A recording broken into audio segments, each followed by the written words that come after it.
Buenas noches, gracias por acompañarnos en este encuentro.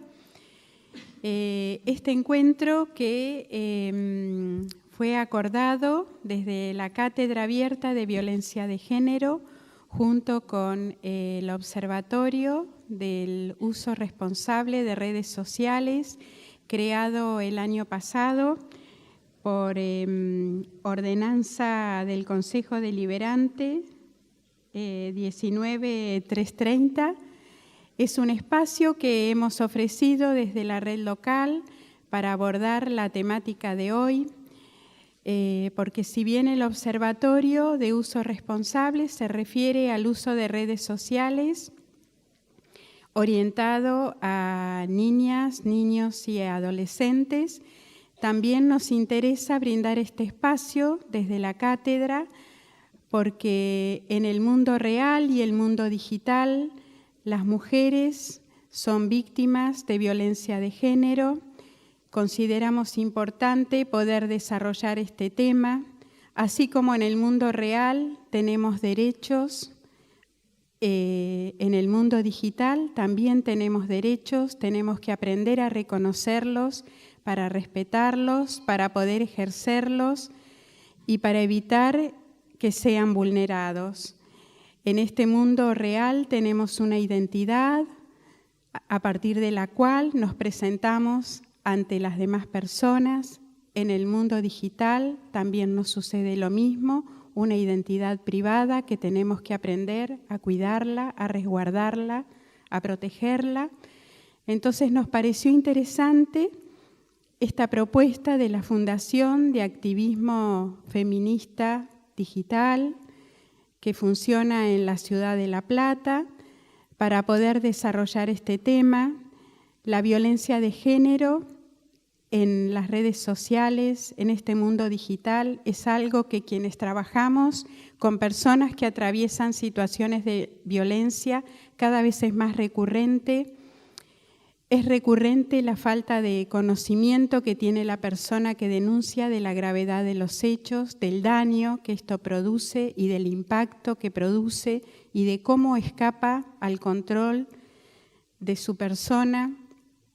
Por eso nos pareció importante brindar este espacio y sobre todo también en esta construcción que hemos realizado junto con el Observatorio del Uso Responsable de Redes Sociales, que está aquí Romina Pires como concejala, de la cual partió esta iniciativa de creación, y de esta manera, a partir de esta construcción colectiva, nos parece muy interesante aunar nuestros esfuerzos para que sea más efectiva la intervención que podamos hacer de los distintos lugares sobre la violencia de género. Bueno, y queremos acompañar institucionalmente estas actividades que lleva adelante la Cátedra Abierta de Violencia de Género, y en este caso, bueno, les damos la bienvenida y les damos la bienvenida también a Marina, a quien voy a presentar. Marina Benítez Demchesco es abogada con orientación en nuevas tecnologías y derecho informático, egresada de la Universidad Nacional de La Plata. Realizó estudios de posgrado para la especialización en Derecho Informático en la Universidad de Buenos Aires e integra en esta misma línea el Instituto de Derecho Informático del Colegio de Abogados de La Plata. Asimismo es disertante, expositora y organizadora de jornadas sobre nuevas tecnologías, ciberfeminismo y uso responsable de redes sociales en ámbitos privados y públicos. Preside la Fundación Activismo Feminista Digital, desde la que se plantea el abordaje de diversas temáticas que surgen del feminismo, las nuevas tecnologías, Internet y la política. Entre otras muchas actividades como la formación y capacitación en diferentes ámbitos y la difusión de campañas sobre la temática, ofrece asesoramiento jurídico e informático a mujeres víctimas de violencia de género digital en cualquiera de sus formas. Bueno, los dejamos. Dejamos este espacio a Marina. Bueno, muchísimas gracias, buenas noches. Un placer estar acá, gracias por la invitación. La verdad es la primera vez, lo he comentado, que estoy en Bahía Blanca, que representando a la Fundación venimos a hablar de estos temas. Así que súper, súper contenta. Y bueno, me voy a parar porque ando. A ver si puedo. Así empezamos ya, sin más, a hablar del tema que nos reúne hoy. Me pareció muy importante este año que la cátedra abierta sea en torno a violencia de género en las redes. Y en realidad es en Internet, entendiendo que las redes sociales son solo un espectro de todo lo que comprende las plataformas virtuales, el uso de Internet. Pero me parece interesante la propuesta porque este año, así como el año pasado, quizás hacia final de año, vimos un feminismo potenciado, un feminismo facilitado y además absolutamente sobredimensionado, por suerte, con gusto lo digo, a través de las redes sociales. Y si por ejemplo, hablamos en términos generales de un caso puntual que se me viene a la mente, es no solo la campaña a favor del aborto, sino también, por ejemplo, lo que ocurrió después de la primera manifestación por el caso Fandín, del de Telma Fandín, ¿no? Cuyo agresor es Juan D'Artés. Lo que las redes sociales significaron para ese apoyo, para esa víctima, para ese esclarecimiento, para la condena del agresor, una condena social, lo importante que es poder utilizar las redes, saber de qué tratan, manejarnos con también un conocimiento total, como decía Nora en la presentación, de lo que comprenden los derechos digitales, porque somos usuarias y usuarios. Principalmente hoy vamos a hablar de las usuarias digitales y no es simplemente estar, ingresar, permanecer y flotar en el espacio virtual. Ser usuarias digitales plenas también comprende el ejercicio y la exigencia del respeto por los derechos digitales. Por ende, la facilitación o quizás no sé si facilitación, pero el favorecimiento de nuestra permanencia en los espacios virtuales, en las plataformas, de una manera en que realmente nuestra presencia tenga un efecto permanente y que además sea quizás retribuido por la comunidad digital y no censurado, no limitado. Por tal, la charla de hoy va a tratar sobre violencia de género digital, Internet y las mujeres. En realidad, Internet y las mujeres es como el campo grande que comprende a la violencia de género digital, porque parte de todo lo que estaba recién hablando como disparador tiene que ver con nuestra participación en Internet y cómo la comunidad digital nos permite o no, nos recepta o no esta participación y cómo la reproduce y cómo la limita a su vez. Y la violencia de género digital es una de las formas de limitación, obviamente, de todo lo que podemos ser en el espacio online. Por tal, acá marqué algunas cuestiones que me parece que son solo a título informativo porque comprenden cosas que nos llevarían a hablar horas y horas y horas, pero lo que quiero resaltar quizás es que cuando hablamos de Internet y las mujeres, cuando hablamos de la participación virtual, nos encontramos con distintos ejes que son obstáculos, algunos, por ejemplo, todo lo que tiene que ver con normativa existente, obstáculos para que pueda ser un espacio validado como de ejercicio de derechos. ¿Por qué? Básicamente porque las leyes argentinas, Latinoamérica en general, a nivel regional, está más o menos en el mismo lugar. Las leyes no acompañan esta problemática, no acompañan tampoco el dimensionamiento que tiene el desarrollo de todo lo que ocurre en Internet. En la Fundación tenemos una frase, ¿no?, que es: ocurre en lo digital y ocurre en lo real. No está más presente esta idea de la separación de ambos espectros, porque en realidad Internet hoy comprende el 99,9% de nuestras vidas, desde que nos levantamos hasta que nos vamos a dormir, y también es un medio de realización personal, profesional, familiar, afectiva.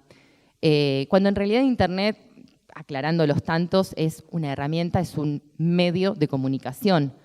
Todo lo que está contenido en esa órbita que entendemos como la virtual es la web.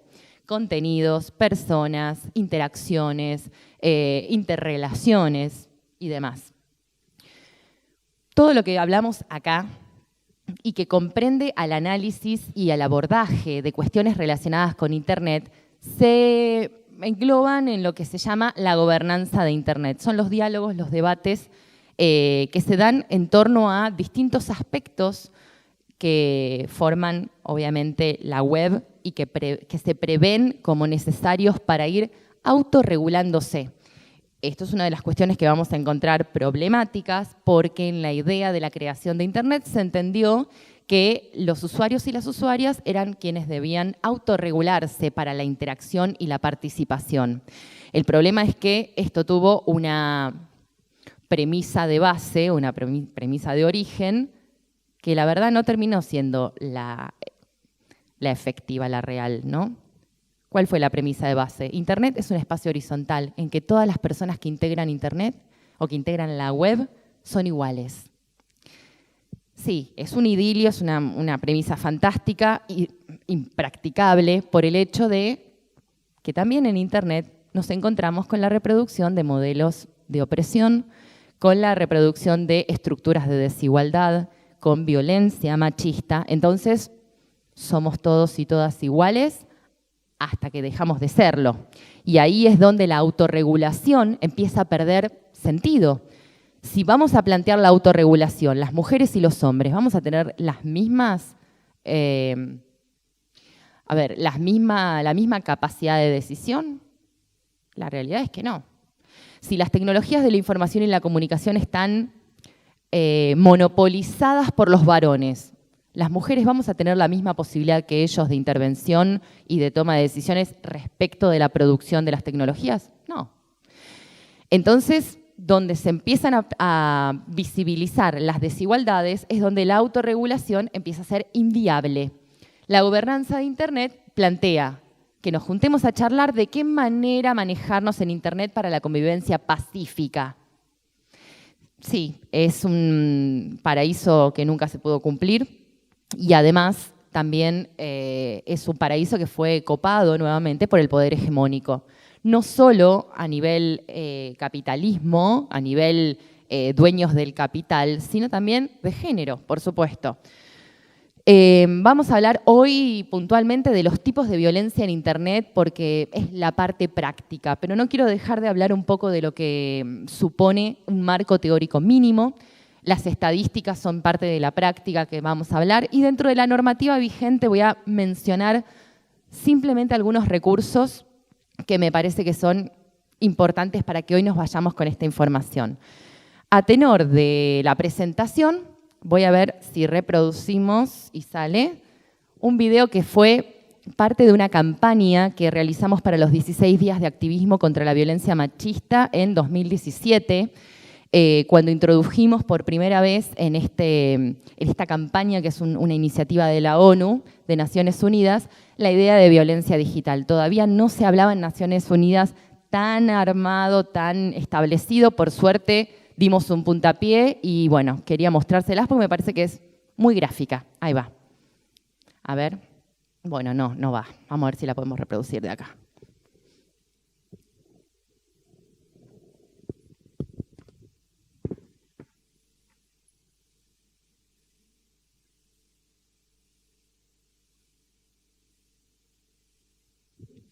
Esperen, lo mejor se hace esperar. Lo bueno se hace esperar.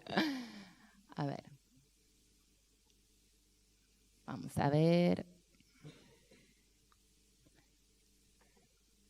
Bueno, para estos casos que se prevé que puede llegar a ocurrir, tenemos la alternativa prevista de reproducir el video aparte. Vamos a ver. Ahí va, ahora sí.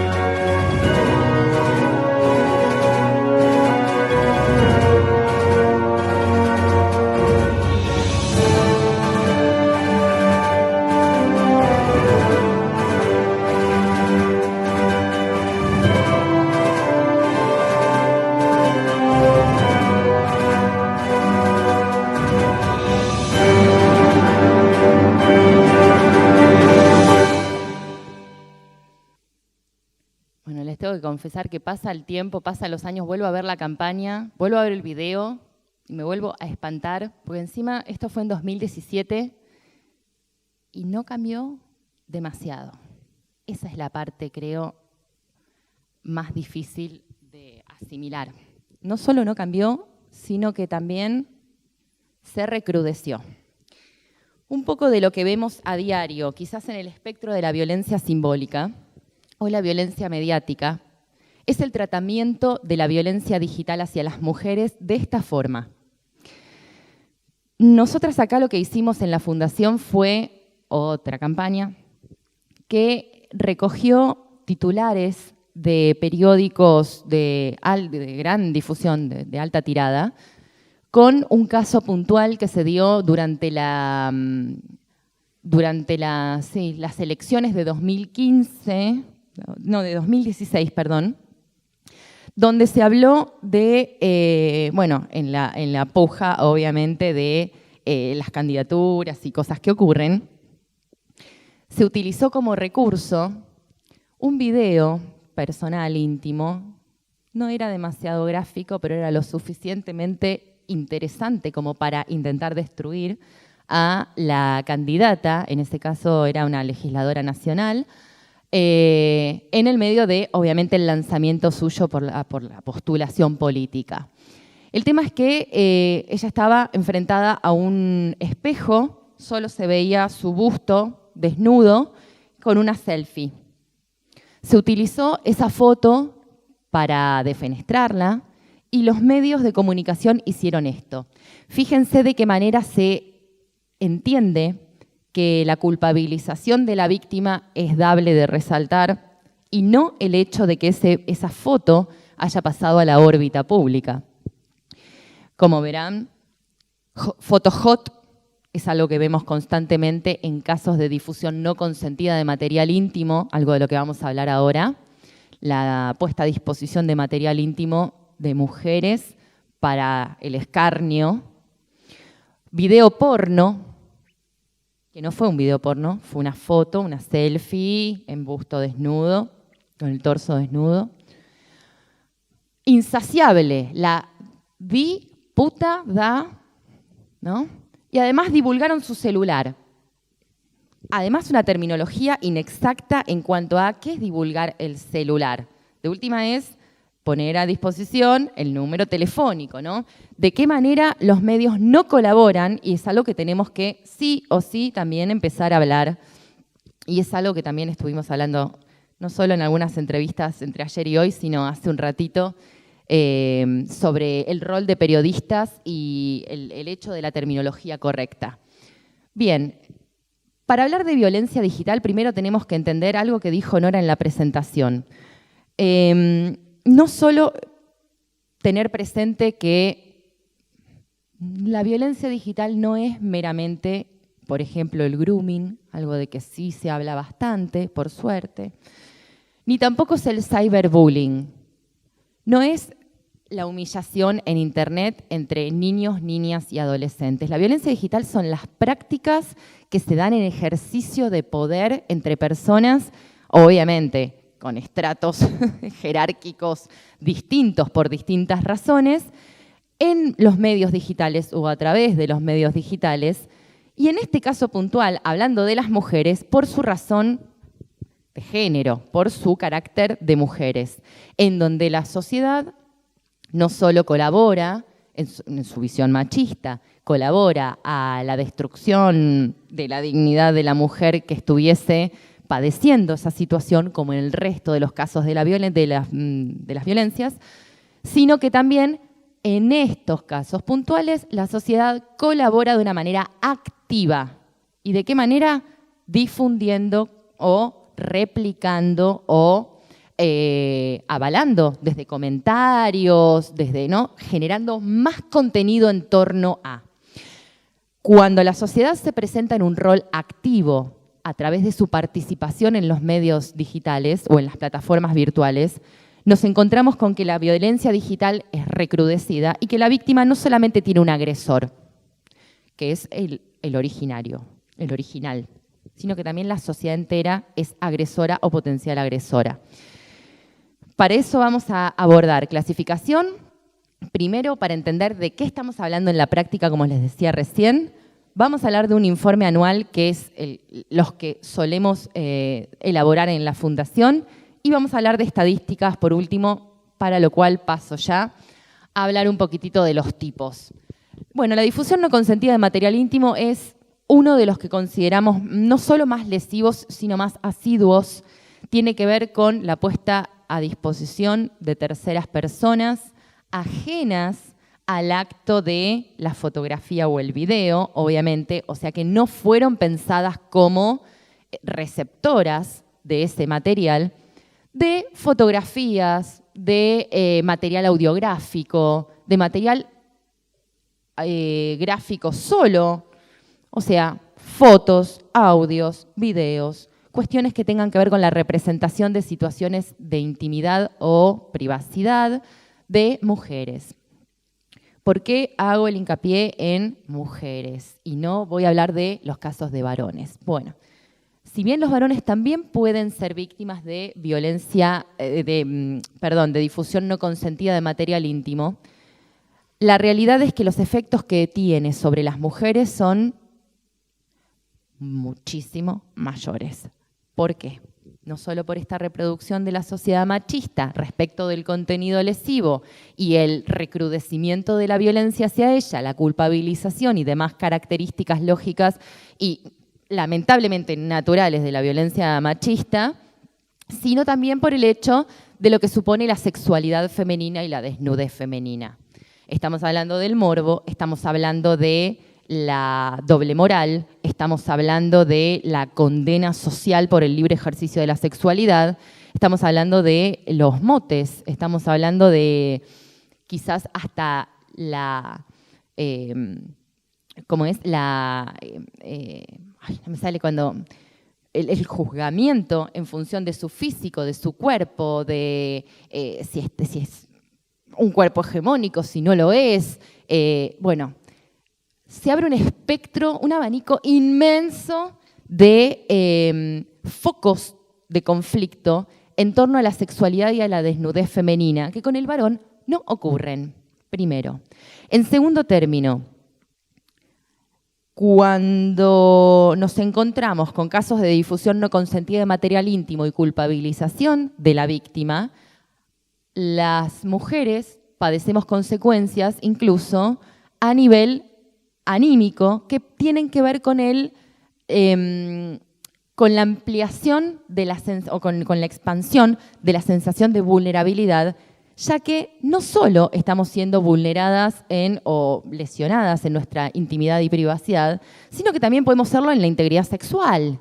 No sabemos si alguno de nuestros agresores o potenciales agresores o personas con este material en mano pueden venir realmente a generar situaciones de riesgo efectivo o de daño efectivo sobre nuestra integridad física y nuestra integridad sexual, cosa que con el varón no ocurre. No ocurre. Cuando los varones son víctimas de difusión no consentida de material íntimo, encontramos una sociedad que se solidariza, una comunidad que además entiende su situación de escarnio, si se quiere. Nos encontramos con, además, la búsqueda de la persona responsable de esta lesión al honor del varón. Cuando le pasa a una mujer, nos encontramos con para qué se sacó las fotos, para qué se grabó. Y bueno, también, si la tipa se filmó es porque quería que la vieran. También la difusión no consentida de material íntimo acarrea una terminología sexista en torno a ella, esta práctica, que todavía es una conducta dañosa, pero todavía no es un delito, y está dada por el uso, por ejemplo, de la palabra pornovenganza. Así es como se la conoce a la difusión no consentida de material íntimo. Algo que desde la Fundación, desde 2012, estamos intentando correr el eje de esa palabra espantosa, porque no solo es sexista, sino también es supone que la víctima tuvo que haber hecho algo tan grave como para merecer esa respuesta, ¿no? Esa es la venganza. La venganza es la reacción por una acción previa de quien recibe la acción posterior. Entonces decimos también, ahí entra en juego en la terminología pornovenganza el estudio de los antecedentes sobre la víctima que motivaron al agresor a difundir el material. Volvemos el problema a la víctima. Y por otro lado, la pornografía, entendida como tal, que también es un tema del ciberfeminismo, no es de ahora, no va a ser motivo de este encuentro, pero es un tema para seguir debatiéndolo sin dudas. La pornografía supone la producción de material audiográfico para el disfrute de terceros, para obviamente causar un estímulo en terceras personas, cosa que no ocurre con material que una pareja puede tranquilamente generar en el marco de su intimidad.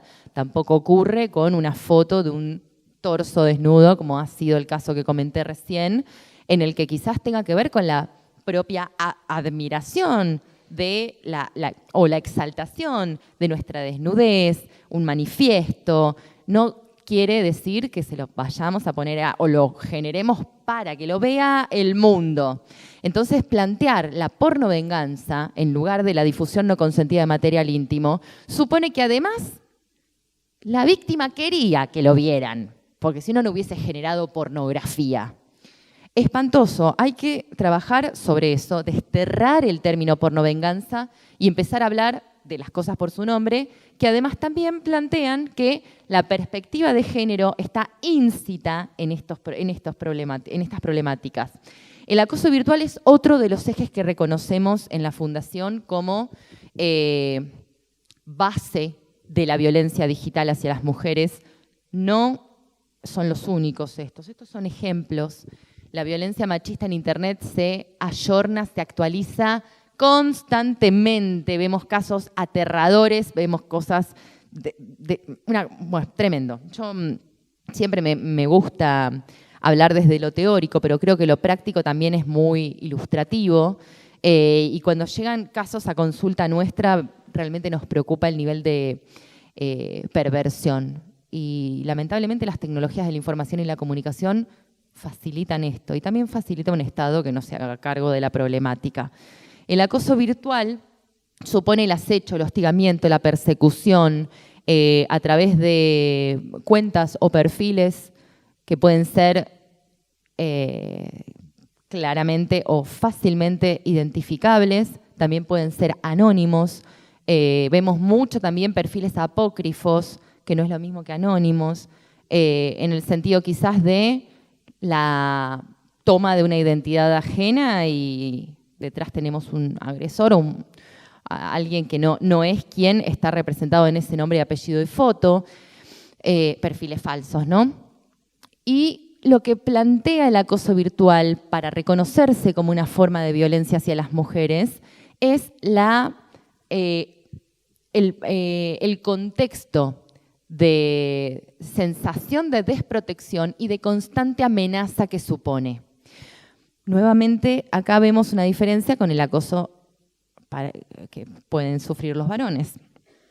Acá también vemos lo que significa para las mujeres un eventual riesgo real de nuestra integridad sexual. Este perfil me está escribiendo por todas partes, me llamó por teléfono un número que no conozco, además recibí un mail de una casilla que no identifico, de cómo se puede empezar a generar en torno a la víctima un panorama o una situación en la que la víctima realmente se tiene que sentir, o mejor dicho, se tiene que obligar a cambiar su forma de vida o su cotidianidad para evadir algún potencial daño.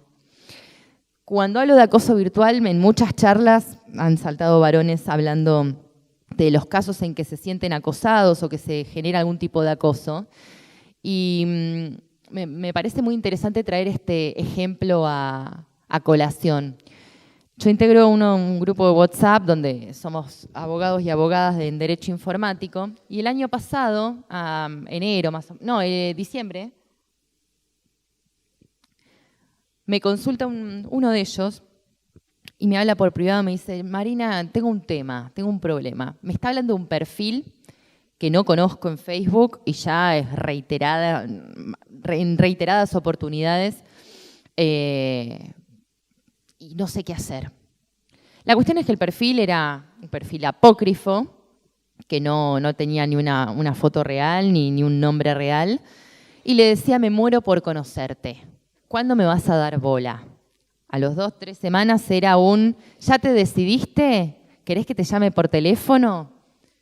Después era ¿por qué no me respondes? ¡Qué mala onda!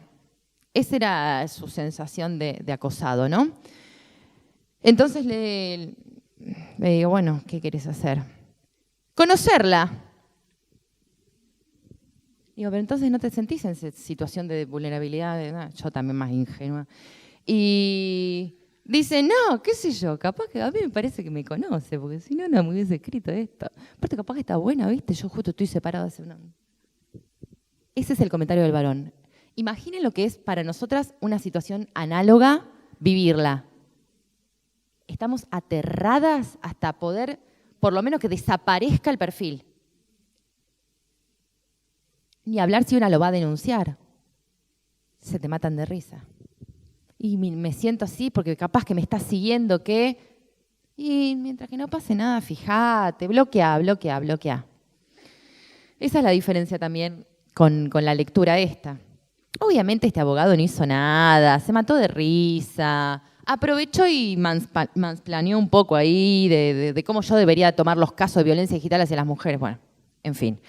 Mejor dejarlo ahí. El tema es que tiene un impacto diferencial entre los varones y las mujeres, a pesar de que pueden ser víctimas también, pero la realidad es esa. Me parece que todas conocemos acá los efectos que puede llegar a causar una situación así y ninguna tiene dudas de lo que para una simbolizaría, ¿no? Y las consecuencias que o mejor dicho, las medidas que tomaría una en torno a dejar de padecer un acoso digital, aunque fuese anónimo, aunque no pareciera que fuese a pasar a mayores. Hay acosos virtuales realmente problemáticos en que nos encontramos, por ejemplo, con cuentas creadas al efecto de hablarle a la víctima, con varias cuentas paralelas, con fotos de la víctima saliendo de tal o cual lugar, con seguimientos efectivos, por ejemplo, hoy llegaste tarde a buscar a tu hijo al colegio. Y nos contactan y nosotras tenemos que ver de qué manera responder para asistir. Imagínense lo que es eso, cuando en realidad no es materia nuestra, no es el Estado que tiene que estar acá a través de leyes, a través de personal capacitado y demás. La sustitución de identidad, bueno, es un tema que también vemos ahora más común ahora que el año pasado. ¿Por qué comparo el año pasado y este? Porque es cuando empezamos a sistematizar información y datos. Antes tratábamos de cubrir como podíamos y a partir de 2017 empezamos a hacer informes ya más formal el tema y empezamos a comparar las estadísticas y números que después les voy a comentar. Y la sustitución de identidad es en realidad tomar datos o información real de alguien, crearse perfiles como si fuesen tales y interactuar y participar como esa persona en el espacio virtual. Hay un tema muy, muy controversial con penalizar o no la suplantación de identidad o la sustitución de identidad. ¿Por qué? Porque mientras que no haga nada, está dentro de la órbita de la libertad de expresión. Y volvemos a lo mismo. Acá ninguna tiene dudas de que si ve 2 perfiles falsos con su foto y su nombre, nos morimos.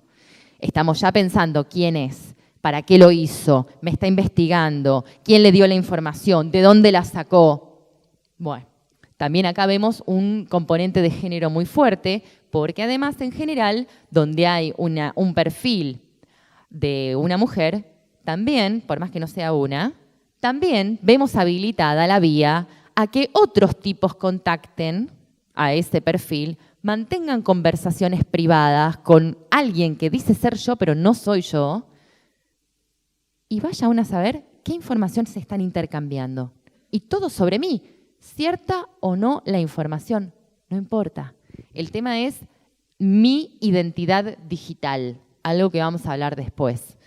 El acceso indebido a sistemas informáticos es el tercer pilar, porque difusión no consentida, acoso virtual y acceso indebido a sistemas informáticos son los 3 pilares que consideramos nosotras las bases sobre las cuales trabajamos. El resto son otras modalidades más nuevitas.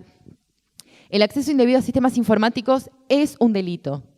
Es un delito. Esto comúnmente llamado hackeo o reconocido como hackeo de equipos, porque los sistemas informáticos son el equipo, el hardware, la parte dura, el teléfono, la computadora, la CPU, puede ser de forma remota, de forma presencial, no importa. Es un delito, el 153 bis. El tema es lo que no es un delito y es muy común en el espectro de la violencia digital hacia las mujeres, es el acceso indebido a redes sociales.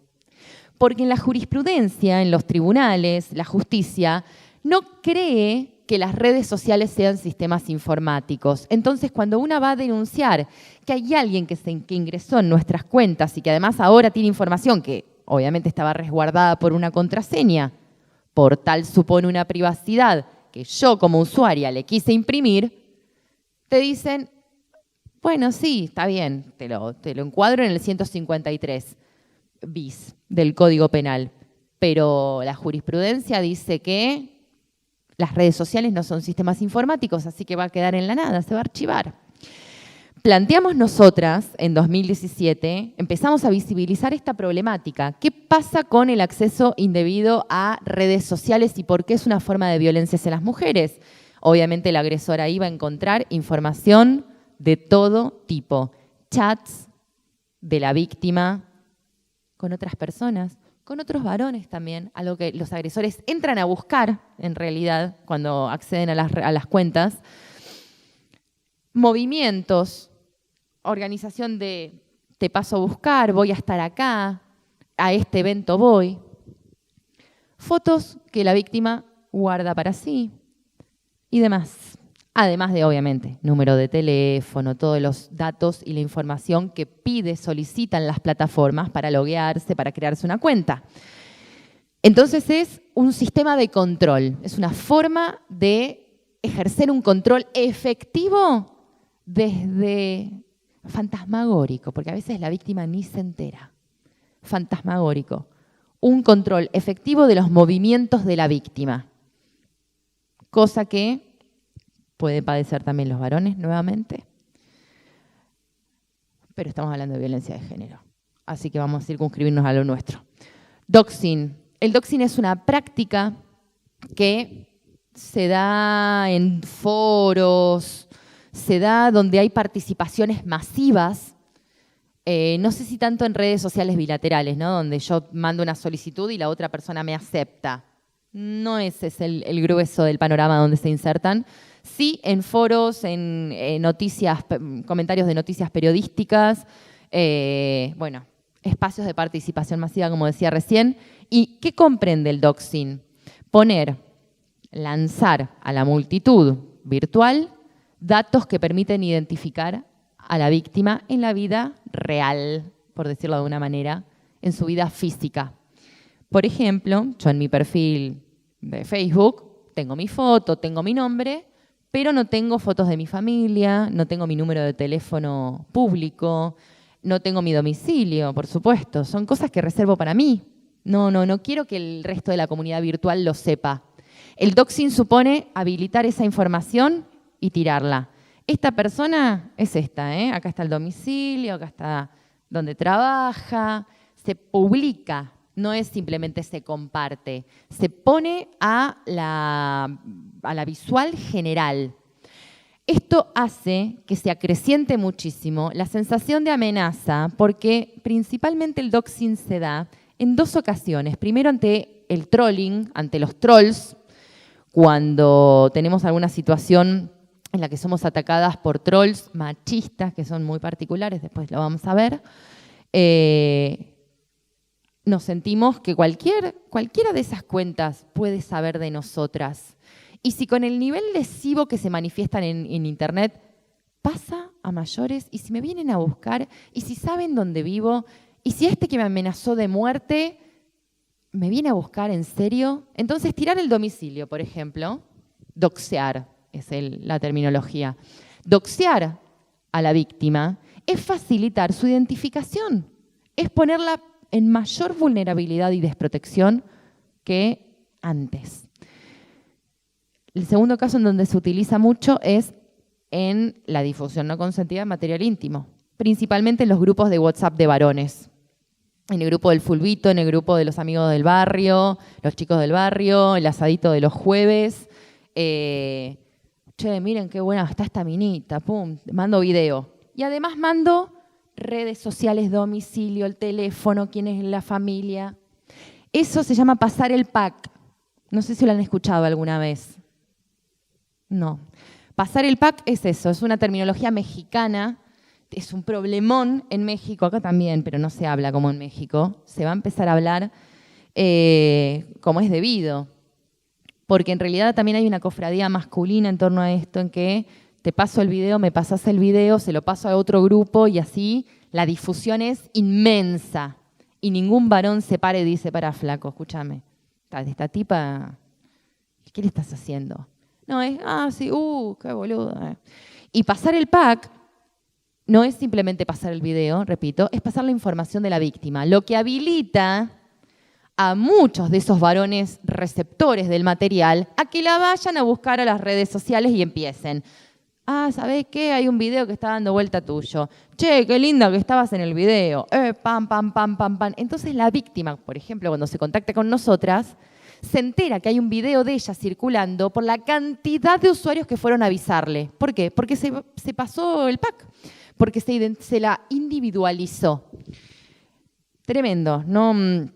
No sé si podemos dimensionar así en abstracto, pero realmente es muy, muy impactante, es perverso, es espantoso lo que pasa. Y esto ocurre. De hecho, amigos varones que tengo, lo he hablado, no, la verdad, nosotros no nos pasamos de esas cosas. Poné un grupo al azar y mostrámelo a ver de qué hablan. Hablamos de fútbol, veámoslo, a ver, en términos de buena fe. Veamos a ver de qué hablan. Yo quiero saber también, porque si vamos a hablar de violencia hacia las mujeres, solo entre mujeres, hay un alcance que nos está faltando. No sé, capaz que alguno cada tanto pasan, pero uno cada tanto. Y siempre el mismo desubicado. Vos no pasaste nunca. No, ¿cómo voy a pasar yo? Y es la respuesta de todo. Entonces de repente nadie lo hace. ¿Pero qué estamos hablando? ¿De un fantasma? Un espectro maléfico. Hacerse cargo y frenar al par, creo que es muy importante. Amenazas y extorsión son las dos otras cosas que se dan muchísimo en el plano virtual. Ambos son delitos. 149 en el Código Penal las amenazas y la extorsión creo que es el 149 ter. Pero estos últimos dos, amenazas y extorsión, son denunciables porque son delitos, se toman en las comisarías y se dan mucho en el plano virtual. ¿Qué pasa con la amenaza y la extorsión en el plano virtual? Se subestima su impacto. Entonces vas y te dicen, pero si pasó, nene, tampoco te lo dijo por WhatsApp. No es lo mismo que te lo diga en la cara. Y me amenazó de muerte. A mí me parece que es fuerte. Como pasa en lo virtual, no tiene tanto impacto, no es tan importante.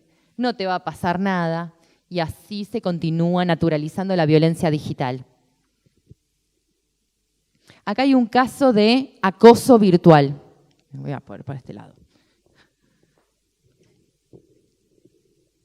3 de la mañana, 5 menos 20, 6 de la mañana, 3 y cuarto de la tarde, 3 y media, 6 y... Así opera el acoso virtual. Qué lindo top, mi amor, me voy a tocar pensándote.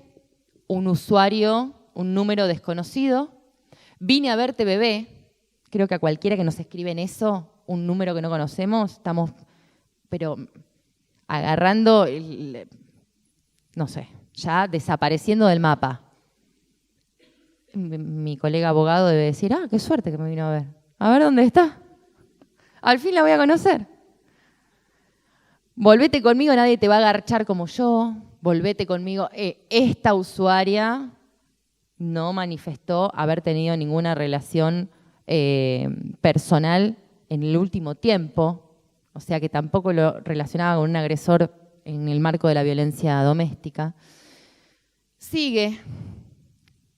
Buah. Esto es un caso de acoso virtual, por ejemplo. ¿Qué hacemos con esto? Cuando vas con capturas de pantalla o con evidencia digital certificada y te dicen, pero si te está escribiendo, tampoco. Bueno, esto a la víctima la hace cambiar su rutina por las dudas, por ejemplo. La hace estar histérica cada vez que suena el celular. La hace estar extremando recaudos de seguridad en todas sus redes sociales. No le permite vivir tranquila. Punto. Altera su libre tránsito y su libertad. Fin de la cuestión. Por eso debería ser un delito. Este es un caso de intento de acceso a redes sociales. Mi caso fue ese. Esta fui yo. No la que lo hizo, la que lo recibí. Como verán, tengo todas las redes sociales con doble verificación, algo que es crucial. Y es parte de la alfabetización digital que promovemos desde la Fundación muchísimo. Conocer nuestros dispositivos, conocer las plataformas en las que estamos participando, saber de los términos y condiciones, conocer las políticas de privacidad, porque nos permiten resguardarnos. Si yo no hubiese tenido todas las medidas de seguridad activadas, en todas se metía. Yahoo, Twitter, Google, WhatsApp, Google. Dicho, vamos a las estadísticas, que es la parte que tiene que ver con los informes que realizamos en la Fundación. Nosotras atendemos casos de mujeres de todo el país desde 2016. A partir de una nota en un diario donde comentamos qué es lo que hacíamos y la problemática. Fue un poco experimental la nota. A ver, nos animamos, vamos, peguemos el salto y de repente empezamos a recibir consultas de mujeres de todo el país y de paso de otros países también. Y vimos la necesidad de, como comentaba, empezar a sistematizar la información, porque la información sistematizada es la base fáctica de las consultas, de las políticas públicas que después queremos promover. Porque también pasa esto, como nada de esto es delito, no se denuncia, o si se denuncia, no se toma la denuncia en la comisaría, y después cuando vamos a hablar de violencia digital no tenemos índices. Entonces, como no tenemos índices, no existe. Y así es el círculo vicioso que venimos arrastrando desde hace rato. ¿Con qué nos encontramos? Esta fue del año pasado, 2018. Nos encontramos con que el grueso de nuestras consultas, las consultas que recibimos, tienen que ver con la difusión no consentida de material íntimo, casi el 25%. Mujeres que dicen, chicas, hay un video mío dando vuelta, fue mi expareja, no sé quién fue, la verdad no sé quién lo empezó a viralizar, es un video mío de hace 10 años, es un video mío de hace 3 meses. Nos vienen con datos muy difusos, porque obviamente la desesperación también hace que les cueste mucho relatar con orden. Así que tenemos un 25% casi de difusión no consentida de material íntimo. De acoso virtual tenemos un 15%, pero al doxing, sustitución de identidad y amenazas, las entendemos a estas 3 comprendidas dentro de acoso. Así que fíjense cómo acrecienta, tenemos 20, 17, 12, tenemos casi la mitad de los casos que recibimos de acoso virtual, en distintas formas. Y amenazas y extorsión, que se dan mayoritariamente por WhatsApp, 20%. Plataforma utilizada. Esto también es importante porque no cualquier plataforma tiene políticas de seguridad ni mecanismos de denuncia suficientes. En esta idea de la autorregulación de la comunidad digital que planteaba al principio con la gobernanza de Internet y demás, bueno, las plataformas virtuales, que son empresas privadas, son actores de esos diálogos de Internet también. ¿Y qué es lo que dicen? Yo pongo a disposición los mecanismos de denuncia. Punto. Ese es mi aporte contra la violencia. Si a mí me notifican de que hay un contenido lesivo, yo lo bajaré. La realidad es que no todas las plataformas actúan igual. Hay un montón de plataformas que consideran que cierto contenido lesivo no es tal, que es parte de la libertad de expresión que tiene que continuar en el espacio digital. Entonces tenemos respuestas disímiles. Según el caso y según la plataforma, encontramos de todo. Por ejemplo, creemos que la más conflictiva es Instagram. Instagram no te baja un contenido ni loca. Pero insistentemente reclamás la baja o la eliminación de un contenido y no te la baja, porque considera que no es lesivo. Y lamentablemente Instagram es la red social por excelencia hoy actual de compartir contenido material, y por el otro lado es la red social de excelencia de perfiles apócrifos o de sustitución de identidad, ¿no? Twitter, poco y nada. Bueno, WhatsApp como medio de difusión, sí. Facebook, tenemos un 20, casi 21%. Instagram, 22,14%. Foros, donde comentaba que se dan estos ataques trolls machistas, muy fuerte. Apps de citas, donde ocurren casos de acoso. Por ejemplo, no sé, me empecé a hablar con alguien que me gustaba, quedamos en un lugar, pero después me arrepentí y ese perfil ahora sabe todo de mí y no sé si era verdad o no, si era un agresor desde el inicio. Tenemos un problema con las apps de citas que además tampoco está muy hablado. Y sitios porno, que son las plataformas que se utilizan para publicar los videos, el material audiográfico de víctimas de difusión no consentida de material íntimo. Lo interesante de los sitios porno es que tienen mecanismos de denuncia inmediatos. Nada que decir. Lo difícil es que están en general en inglés, así que desde la Fundación nosotras a veces que estamos viendo sitios porno días y días buscando. En algún momento nos allanan las computadoras de la Fundación, es un problema, porque buscamos los formularios, porque tratamos de traducir. Porque aparte nos metemos buscando con nombre y apellido a las chicas que nos dicen, por favor, hay un video mío publicado. Así que sí, es algo muy, muy particular, pero lo bueno es que tienen mecanismos de denuncia casi inmediatos, repito, menos de 24 horas bajaron todo el contenido y eso es favorable, obviamente, a la autorregulación. Según vínculo con el agresor, el casi 60% de los casos que recibimos en 2018 fueron en contextos de violencia doméstica. No porque haya habido violencia doméstica antes de la violencia digital, sino por el carácter del agresor. El agresor es expareja o pareja y actúa ejerce violencia digital a la víctima que nos consulta. Sin contexto de violencia doméstica, casi 28%. ¿Cuáles son? Jefes, compañeros de trabajo,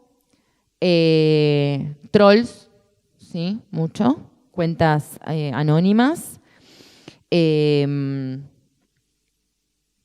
familiares, ¿no? Jefes y compañeros de trabajo creo que es el grueso de los casos de agresores que no fueron exparejas. E indeterminado, la víctima no sabe de dónde pudo haber venido ni lo supone. Casos de afectación. El problema acá, en que entre 18 y 30 años o sea, como la franja etaria preferencial de la violencia digital, esté planteada en primer lugar, tiene que ver con el desarrollo y desenvolvimiento en pleno de las mujeres. Es una edad en que una empieza a tener su primer trabajo, que quizás tenga una pareja estable, que termine sus estudios, que sea mamá, que logre algún posicionamiento laboral interesante. Ahí es donde atacan en serio y donde atacan fuerte. Acá es donde vemos el rasgo disciplinador de la violencia digital, porque además la violencia digital genera una identidad digital, como decía recién, conforma la identidad digital de la víctima luego. ¿Qué quiere decir? Que cuando me googleen van a encontrar todo eso, además de mi currículum o mi red social. Van a encontrar mis videos, van a encontrar los comentarios lesivos, van a encontrar calumnias, injurias, amenazas.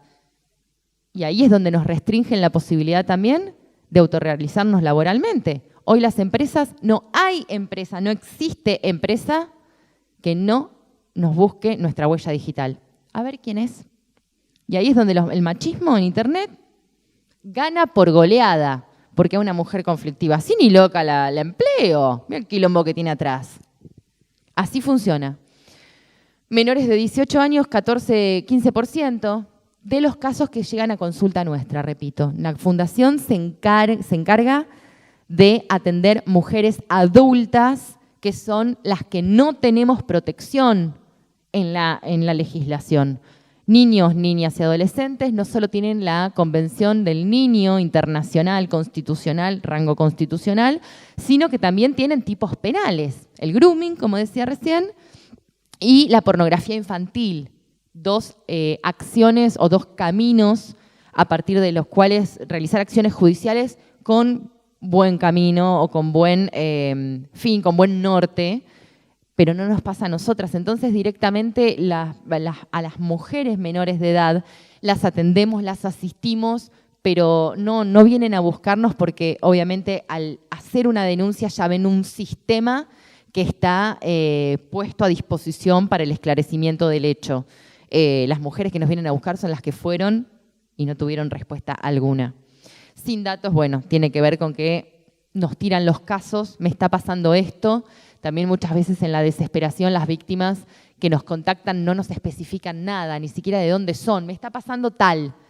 Y después nos cuesta mucho volver a rastrear, más allá de la respuesta que le damos siempre por protocolo, volver a saber más de ella. Muchas veces nos escriben una vez y no nos escriben más.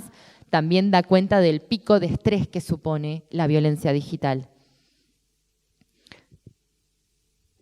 Bueno, en este caso, si se lleva a la justicia o no, fíjense el número que estamos hablando de personas, de mujeres que no denunciaron violencia digital. Algo que desde la Fundación promovemos que se haga, que se denuncie. Para todo lo que estoy comentando, proyectos de ley, esto es un poco de lo que hemos trabajado en la Fundación. Presentamos en 2017 el primer proyecto de ley nuestro, que fue para la penalización de los 3 ejes que comentaba de la violencia digital. La difusión no consentida de material íntimo, el acoso digital y el acceso indebido a redes sociales. Fue un proyecto presentado ante la Cámara de Diputados de Nación. Muy, muy, muy innovador. Tan innovador que no le dieron ni pelota. Estamos hablando de 2017. 2018 ya empezaron a tener alguna conciencia más o menos de qué trataba la problemática, pero bueno, nuestra base teórica y además de técnica legislativa es muy buena. Fue avalado el proyecto por organizaciones de activistas de derechos humanos y de derechos digitales de otros países. Tuvimos muy buena recepción en la sociedad civil, pero bueno, todavía esto no es un delito, así que falta. En 2018 nos encontramos con otro desafío que tuvo que ver con, bárbaro, si no funciona el Código Penal para modificarse, porque políticas ajenas a la buena voluntad nuestra, vamos a apuntar a otro cuerpo normativo. Vamos a apuntar a la Ley de Protección Integral hacia las Mujeres. Vamos a plantear que la violencia que estamos hablando sea un tipo de violencia y una modalidad de violencia de las violencias machistas que están contempladas en el 5 y en el 6. Y así fue. La violencia digital se entiende, o la entendemos, la planteamos en el proyecto como aquellos actos dañosos de ejercicio de poder que afectan derechos digitales. Porque también nos encontramos con que en la 26485, si bien es un cuerpo normativo digno de celebrar, no solo está desactualizado con esta problemática de lo digital, sino que tampoco especifica por qué es un tipo y por qué es una modalidad las distintas violencias enumeradas. Entonces tuvimos que encontrarle la vuelta a nosotras y dijimos, bien, la violencia digital, si nosotras hablamos, por ejemplo, que es toda aquella actos dañosos de ejercicio de poder contra derechos de las mujeres que pasa en Internet, estamos hablando de una modalidad. No es un tipo de violencia, es una modalidad.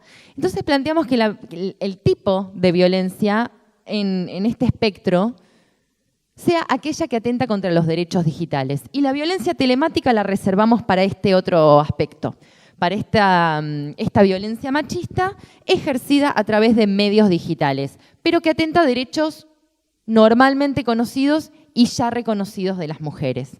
Los derechos digitales son estos. Por ejemplo, les traigo 3 porque tenemos una enumeración en el proyecto de ley eterno. Me encantaría saber qué legislador o qué legisladora leyó el proyecto hasta el final. Me encantaría, le daría un premio. Pero bueno, estos son más o menos un poquito de la columna vertebral del proyecto. La dignidad digital la entendemos como un derecho y como un principio que da luz al resto de los derechos, ¿no? Y es el reconocimiento de nuestra calidad de seres humanas, de personas. Por el mero hecho de tener un reconocimiento como personas en el ámbito digital, somos dignas digitalmente. Y esa dignidad nos da como una investidura, ¿sí?, que no debe afectarse bajo ningún concepto, porque si no nos desnaturalizan, nos lastiman otros derechos, lesionan otros derechos, nos despersonalizan, nos dejan de reconocer como humanas. Entonces la dignidad digital supone, por ejemplo, la base de la condena a una difusión no consentida de material íntimo. Bueno, pero si no te pasó nada, solamente se vio tu sexualidad representada. Eso para mí afecta mi dignidad. Me quita el rol de humana y me pone en el lugar de cosa, o de consumo, o de producto. Suficiente fundamento la dignidad digital para avalar todo el resto del plexo de derechos digitales que seguimos enumerando en la ley. La reputación digital tiene que ver con lo que las otras personas ven de mí, o conocen de mí, o sostienen sobre mí. Y es un derecho la reputación. Tiene que ver con el honor, con el buen nombre. Tiene que ver también con la dignidad, por supuesto. Si yo quiero que me conozcan como abogada con una especialización en derecho informático, ¿cómo no voy a sentirme que hay un derecho afectado mío si a mí me googlean y ven mi video antes de ver qué es lo que yo hice en mi vida y con mi tiempo y con mis estudios y con mi proyecto, ¿no? El tema es que la reputación digital tiene que ver con el contenido vertido en Internet y no siempre lo autogestionamos nosotras como usuarias.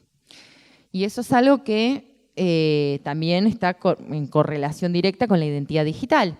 La identidad digital es no solo cómo me veo yo, quién soy en Internet, sino qué es lo que hacen los demás de mí.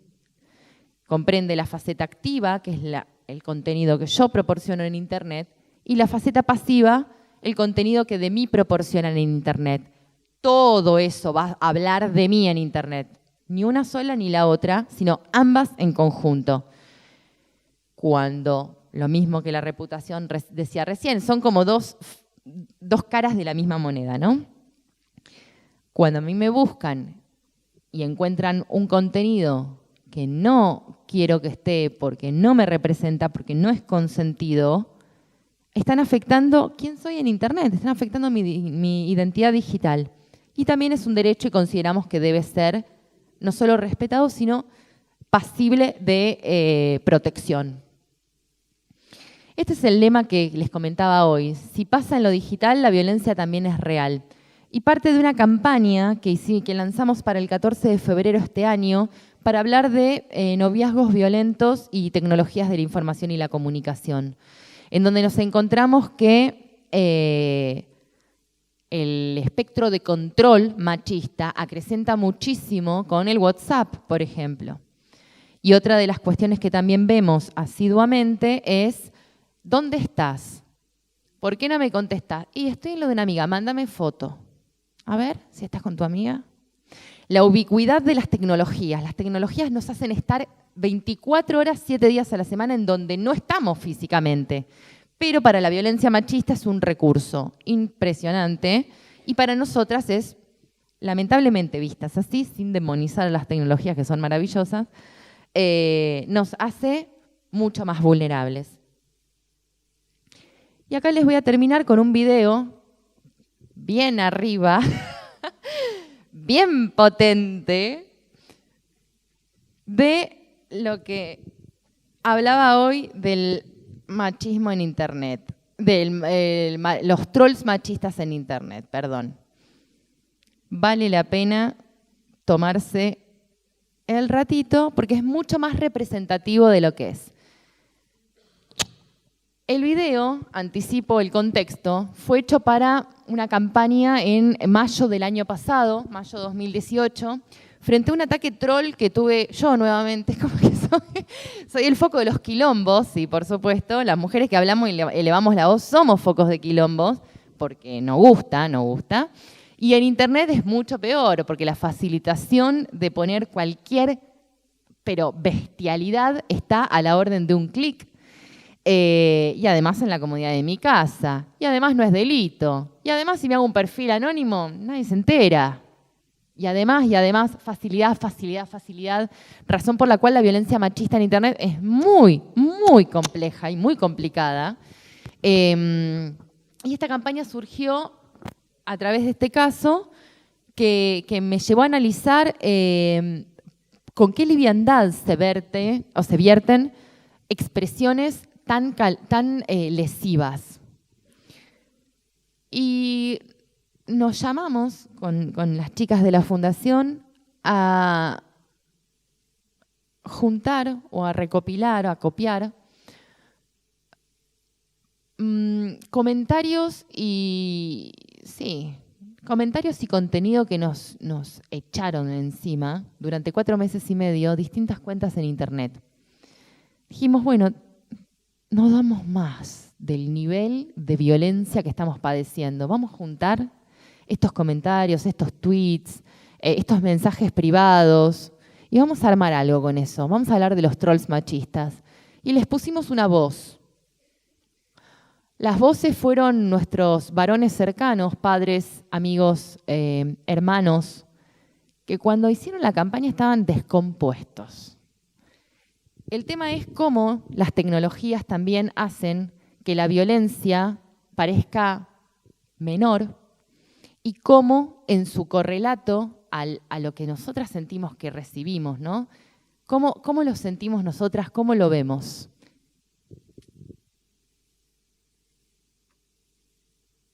¿Qué pasó, Femihuequita?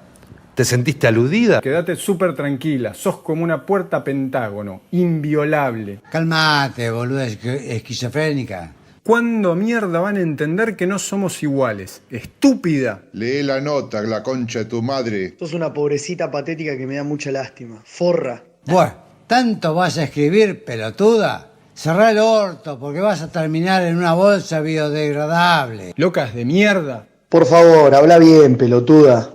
Además, el patriarcado es una mentira de las gordas lesbianas incogibles. Estúpida. Censúrenme la pija, gordas mogólicas. ¿Tanto les arde la vagina? Nadie quiere a estas gordas lesbianas asesinas. Abortate la cara, feminazi. No te voy a tratar de puta, pero vos no estás nada bien. Alta mogólica esta. Histéricas mal cogidas. Necesitamos un Hitler para estas feminazis, por favor. ¿Por qué me bloqueás, puta de mierda? Y después te voy a matar porque las putas como vos hay que matarlas. Hija de puta, ojalá te violen y te dejen viva desfigurada. A ver si vas a pensar igual. Cuando te maten a vos hablamos. Mereces que maten a toda tu familia obligándote a mirar y que después te violen el ano salvajemente, puta. Conchuda de mierda y la reputa que te parió, hija de puta basura. Qué ganas de pegarle un tiro a las feministas agresivas. Ni una menos sin golpear. La puta que te reparió, hija de puta. Ni una menos sin golpear. La puta que te parió, hija de puta. Ni una menos sin golpear, la puta que te parió, hija de puta. Ni una menos sin golpear la puta que te reparió, hija de mil puta.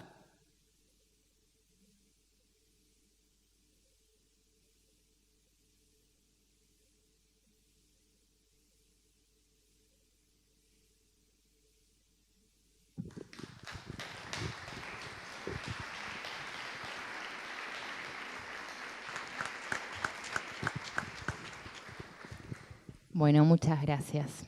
Fuerte, ¿vieron?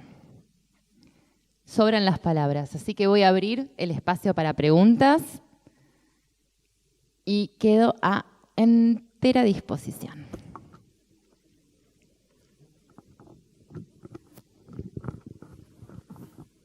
No sé si vamos con el micrófono. Con el micrófono.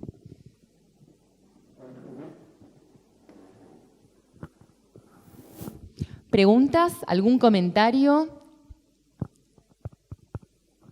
Se quedaron así como en impacto. Bueno, eso es lo bueno de las campañas, sin dudas. Te muestran, te ponen a la cruda realidad adelante y creo que de alguna manera es un llamado para dejar de subestimar esto también y por otro lado para concientizarnos desde el lado de lo importante que es que podamos manejar nosotras esta información. Esto existe, no es armado, no está tergiversado. De hecho, hicimos un drive, un almacenamiento en la nube. Estuvimos como 3 meses, como 3 semanas tratando de filtrar, porque eran comentarios.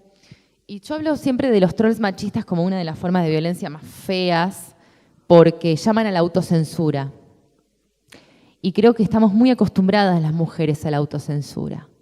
Y lamentablemente no solo acostumbradas, sino familiarizadas con la autocensura.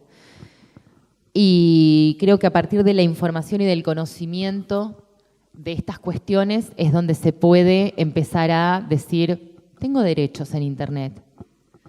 Y tengo derechos que son constitucionales. No son derechos inventados, son derechos que incluso en el resto del mundo están cristalizados como tales. No hay derecho, por otro lado, a que yo esté vivenciando este temor. No hay que hacer más la vista gorda.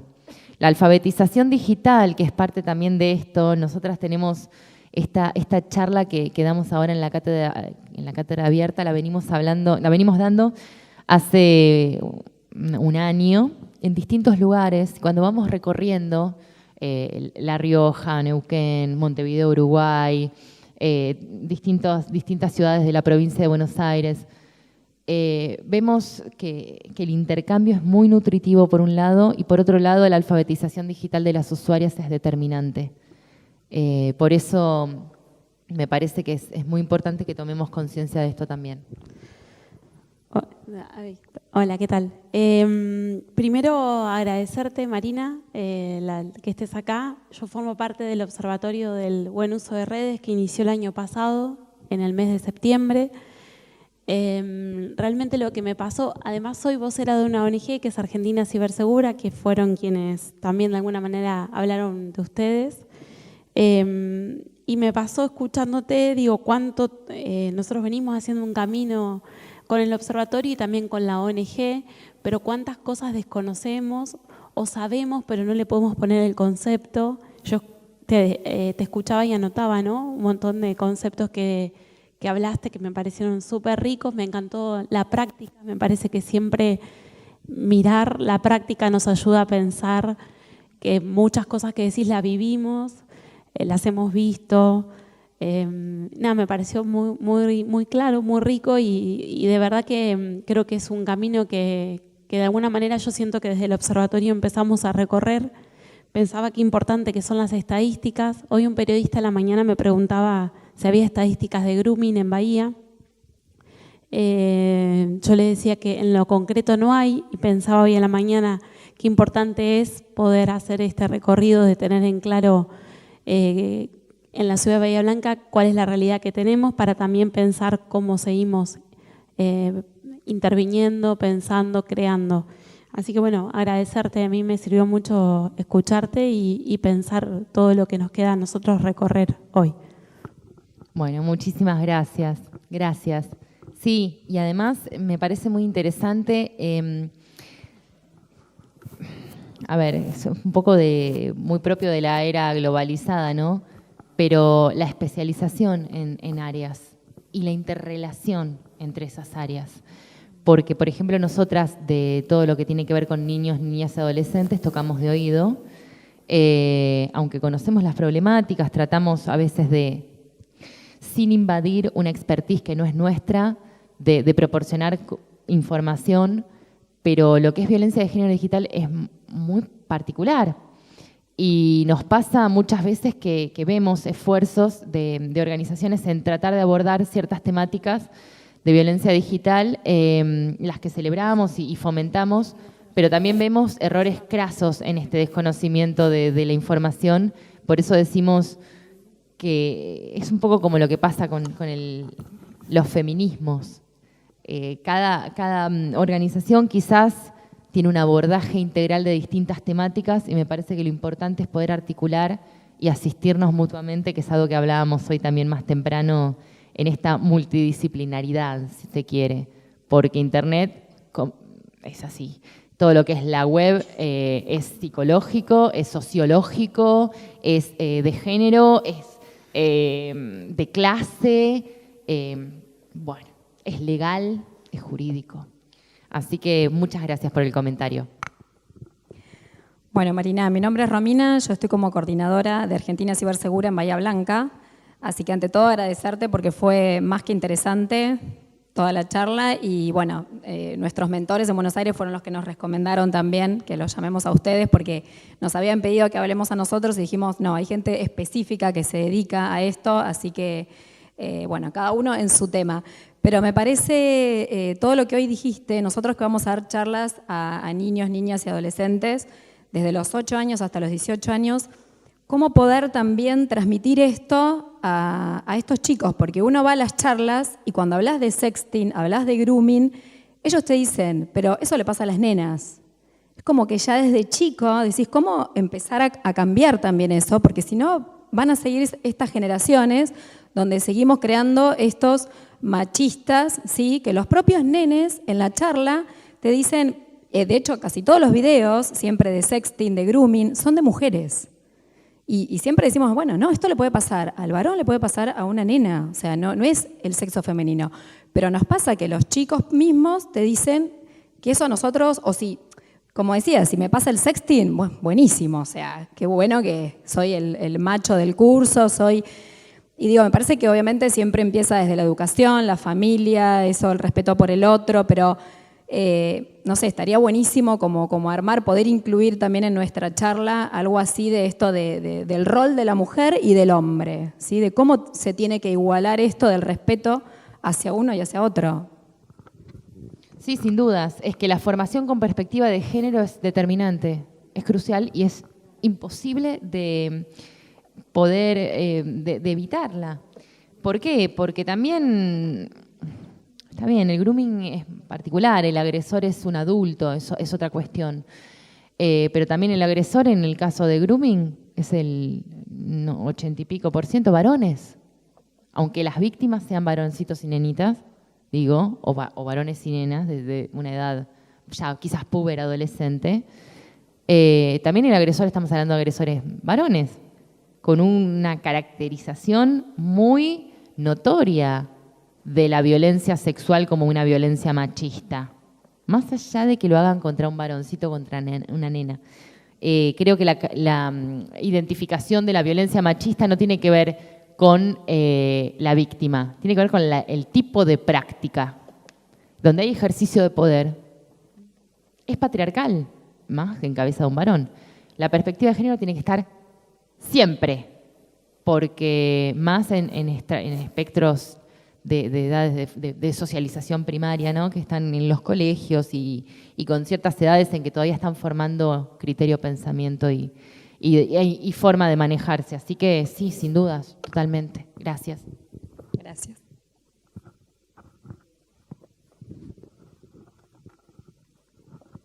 Sí, mi nombre es Liliana.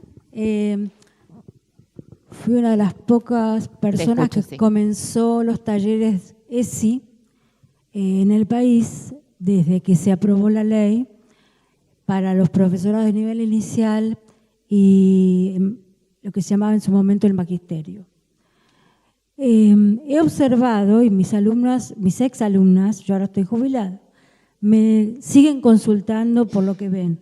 Entonces empecé a observar en los comentarios debajo de los videos de YouTube la agresión hacia los comentarios que se hacían sobre las imágenes que se veían. También lo observo en el diario digital local, los mismos comentarios que vos recién proyectaste también se leen y no hay ninguna censura para eso. Entonces yo no publico mi comentario, pero sí observo y anoto quiénes son, y son siempre las mismas personas las que están contestando, y hay mujeres que contestan a su vez, pero son siempre los mismos. También lo veo en radios. Y anoche me encontré observando un canal de crónica, un programa que se llama Peatonal, que es después de las 12 de la noche, que comentaban una probation que tiene que hacer Baby Checopar sobre comentarios que hizo acerca de las mujeres. Pero él termina al final diciendo qué pelotudas que son. Entonces comentaban que eso no es eficaz. Yo te pregunto a vos, entre una de las dudas que tengo, es si eso que le hacen hacer al espacio que él tiene no se puede volver a tratar, porque decían que no. Entonces, ¿de qué sirve que tenga unos minutos sobre feminismo si él al final retruca con esas expresiones y cierra el programa con eso? Y hay algo que me llamó la atención el otro día, una propaganda de una peluquería canina que decía grooming canino, como una práctica, y estoy tratando de averiguar qué es eso, a ver si yo en mi ignorancia de la palabra inglesa tiene alguna otra acepción. Sí. Sí, es que grooming en realidad es acicalar. Claro, pero cortar, es preparar. Me llamó la atención porque estaba muy potenciada la palabra. O sea, estaba todas las prácticas que se hacían en la peluquería, pero la palabra estaba marketineramente agrandada. Funcionó. Claro, a mí me llamó la atención. ¿Te vas a acordar para cuando necesites el servicio? Me llamó la atención. Bueno, eso era lo que quería decirte. Gracias. Gracias.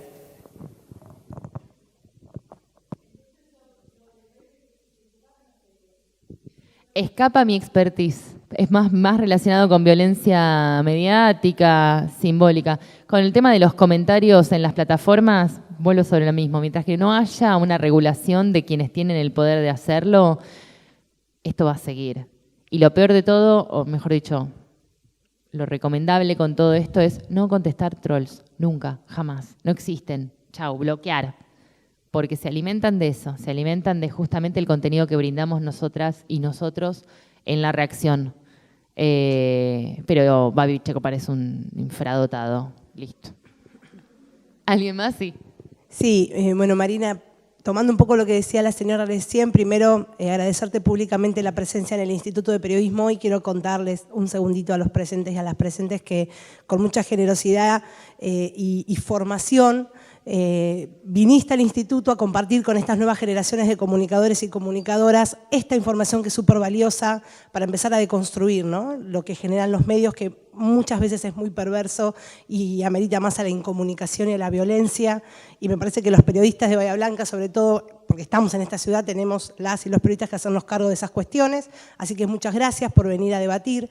Y la consulta tenía que ver con el tema de las aplicaciones que están previstas o pensadas para las mujeres. Digo, ¿cuántas veces esas aplicaciones no cosifican más, no entienden más a la mujer como producto y no como, obviamente, ni hablar de no perspectiva de género, ¿no?, pero darle otra funcionalidad a la aplicación que no sea justamente seguir ejerciendo violencia psicológica, mediática, machista y bueno, y cosificando lo que una mujer puede llegar a ser?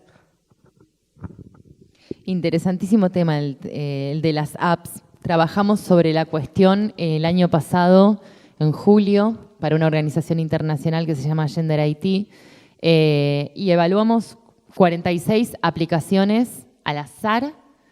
El título del informe fue Apps para mujeres, ¿somos usuarias o somos producto? Y tiene mucho que ver con lo que hablaba hace un rato. El poder hegemónico masculino maneja el mundo de las tecnologías, portal crea algoritmos y fórmulas machistas, obviamente patriarcales. Lo que llega a nosotras como servicios en Internet son designios de lo que el varón cree que nosotras necesitamos, porque las mujeres no producimos tecnologías en dimensiones o en porcentajes lo suficientemente grandes como para determinar esas decisiones y cambiar el camino. En este informe, Somos Usuarias o Somos Producto, no solo detectamos en este análisis de 46 apps que por ejemplo, las aplicaciones para emergencia no sirven de nada más que para chupar datos personales. Problemático, la aspiradora de datos personales que son las aplicaciones. Otra de la alfabetización digital. Nosotras, con tal de bajarnos la aplicación copada de Onda, instalamos. Y damos datos. Que eso sirve para las empresas privadas, para perfilar. Entonces después te cae la publicidad de la copita menstrual en todas las redes sociales y vos decís, ¡ay, la necesitaba! Te crean la demanda, además de lo peligroso que puede llegar a ser el chupamiento de datos personales para eventuales gobiernos. Porque todo bien con que tengas una identidad hegemónica, aceptada culturalmente. Y si sos lesbiana y el día de mañana viajás a Rusia y ya sabe el gobierno que sos lesbiana y está prohibido y te cagan a tiros en el aeropuerto, ya pasó al margen. Este mismo caso, hace 5 años. Entonces, no es acá una cuestión de me molesta porque me cosifica, es el peligro real. Aunque el me molesta porque me cosifica es legítimo también. Y lo que hicimos la comparativa fue, a ver qué nos ofrecen a las mujeres las apps. Y de repente teníamos para que bajes 15 kilos en 2 meses. Aprende a administrar la plata de tu hogar. Discúlpame, no sabía, menos mal que salió la app para administrar. Ahora sí. Ahora que un varón a través de una tecnología de la información y la comunicación me está diciendo cómo administrar, voy a ser mejor. Después tenemos las apps para cocinar, recetas fáciles, lleno. Todas apps para mujeres estamos hablando. El receta fácil para el varón parece que no viene como formato. Y cuando hablamos de apps para varones, nos encontramos con aprende a cambiar tu estilo, sé competitivo en el ámbito empresarial, formate acá en otro idioma, todo lo que hace a su potencial como productor. Y a nosotras, aprende a limarte las uñas sin cortarte la cutícula, qué sé yo. Y también lo que vimos como problemático fue las apps menstruales. No sé si alguien, no necesariamente tiene que decir si la tiene instalada, pero si alguien las conoce. Las apps menstruales son aquellas que controlan el ciclo de fertilidad, para lo cual te piden un nivel de datos personales y de información, y sin embargo son el 60% de las descargas de apps para mujeres. Entonces estamos brindando a empresas privadas toda la información y más de lo que necesitan. ¿Hasta cuándo tenemos relaciones sexuales y con quién? Porque eso las apps menstruales te lo piden. ¿Con quién? En el sentido de peso, altura, edad, vinculación. Un tema. Apps es un tema. Si quieren chequear el informe que hicimos de la Fundación, está en nuestro sitio web.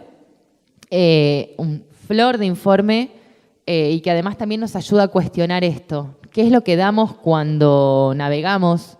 ¿Qué es lo que tenemos que dar a cambio de toda esta información libre? Las apps gratis, qué bueno, me vienen a facilitar la vida. En realidad estamos dando de comer a generaciones por delante de, no solo de investigación, a nivel investigación non santa, investigación publicitaria, sino que también estamos corriendo el riesgo de ser perfiladas para gobiernos por delante.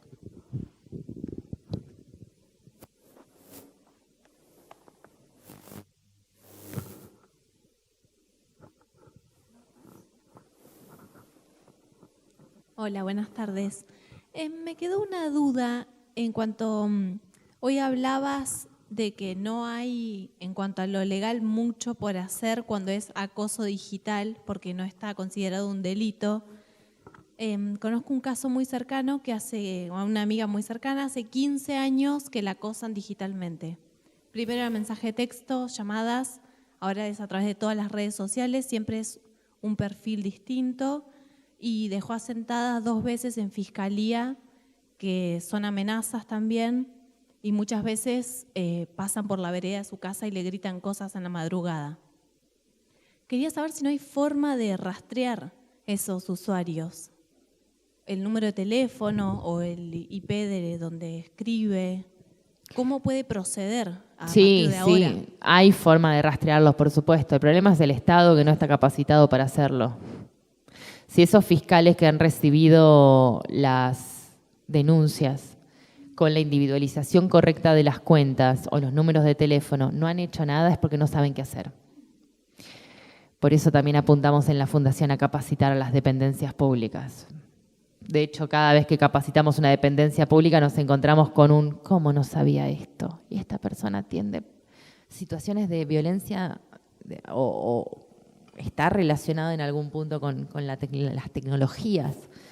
Sí, y lo importante de todo lo que estás comentando, más allá de que sí se puede rastrear, es la conservación de la evidencia digital. No es suficiente una captura de pantalla cuando vas a denunciar. De hecho, es un indicio o un principio de prueba por escrito. No es una plena prueba. Y la conservación de la evidencia digital se hace con peritos informáticos, ya hay otro tipo de metodologías que hay que aplicar. El tema es que quizás la Fiscalía, si estuviese a la altura, lo podría hacer por sí misma, pero nos carga a las víctimas con tener que tomar todos los recaudos para mantener la vigencia y la autenticidad de esa prueba después, porque realmente no saben qué hacer. Así que sí, a la pregunta concreta, mi respuesta es, si quieren lo hacen en 2 horas. Mi contrapregunta es, ¿saben qué hacer? La realidad es que estoy segura que no saben qué hacer. Y por otro lado, también en general en la Fiscalía se valen de elementos probatorios tradicionales para lo que es tecnologías, que no, si tenés evidencia digital, ¿para qué me traes un testigo? ¿Para qué? ¿De qué sirve? Y sin embargo es lo que piden las fiscalías. Bueno, a ver, buscate 2, 3 testigos, pero si está todo en las plataformas virtuales, no saben. Por eso hacemos un trabajo fuerte de capacitaciones nosotras, tratando de al menos despertar la sensación de obligación. Tengo evidencia digital, tengo que proceder acorde. La evidencia digital no es lo mismo que la evidencia física. Un papel hoy, mañana es un papel. La evidencia digital ahora en media hora desapareció, no existe, se fumó. Y eso también son cosas que tratamos de trabajar muchísimo.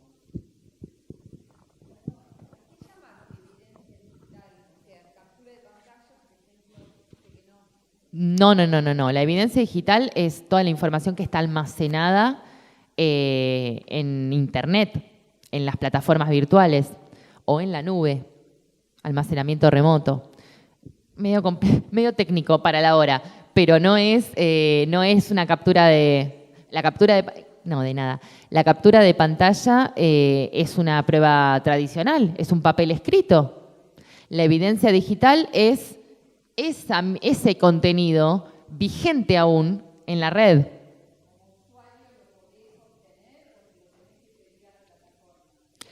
En algunos casos se lo tenés que pedir a la plataforma y en otros casos lo tenés a disposición, pero para presentarlo ante la justicia tiene que estar validado de que no ha sido modificado. Entonces ahí es donde interviene el perito informático haciendo un procedimiento técnico para decir sí.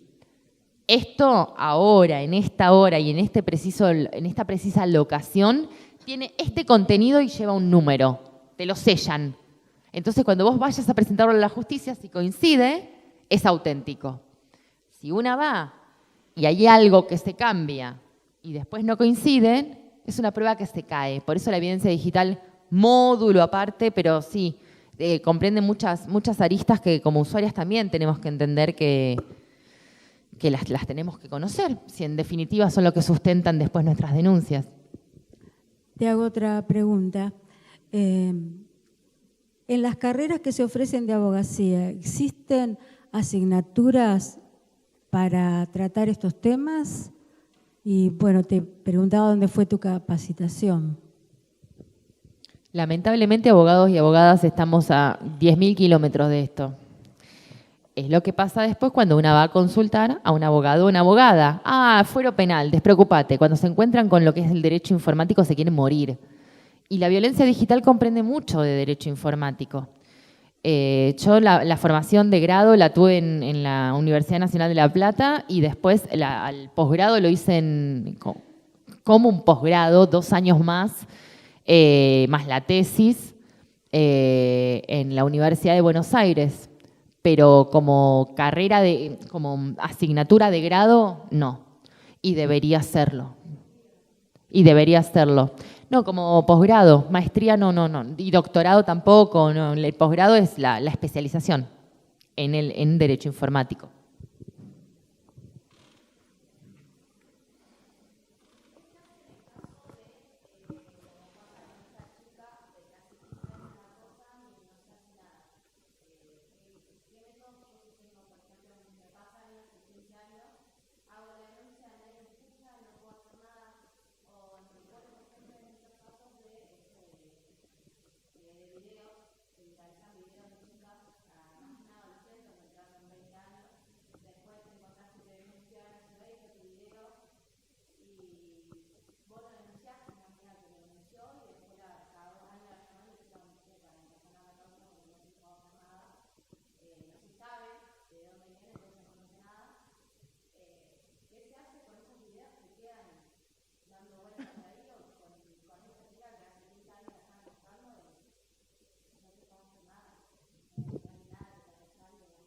No, sí, se puede hacer. Lo que pasa es que tiene que ver con la entereza y la fortaleza de la víctima. Y después de tantos embates, no solo por el hecho de la violencia en sí, sino por la violencia institucional.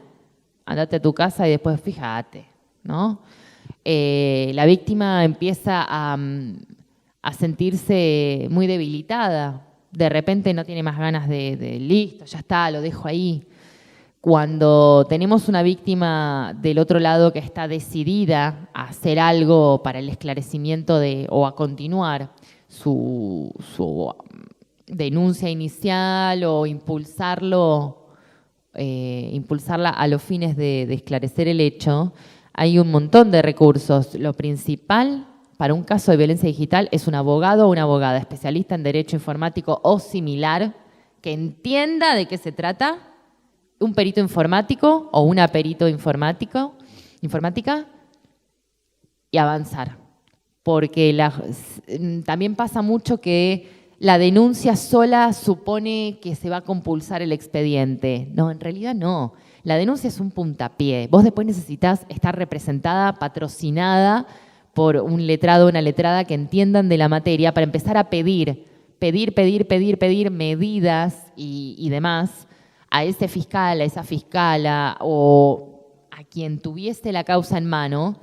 Y si no funciona, después empezás, por eso digo, la víctima es la que determina los tiempos y las acciones posibles o no.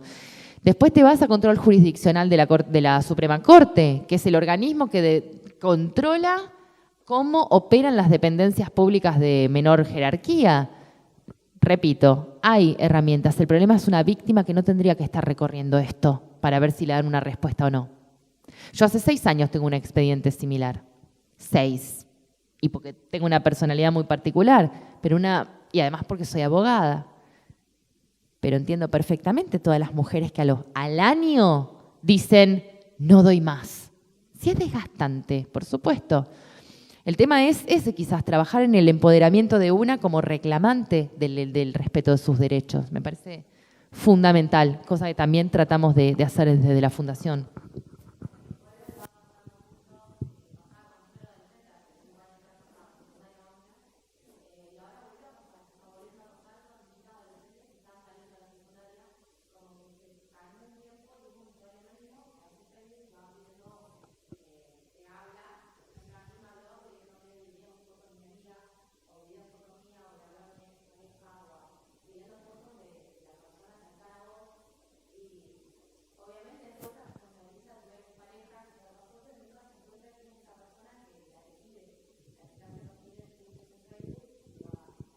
¿Reconocen que es una mecánica de alguien en particular? Digo, ¿la misma persona siempre?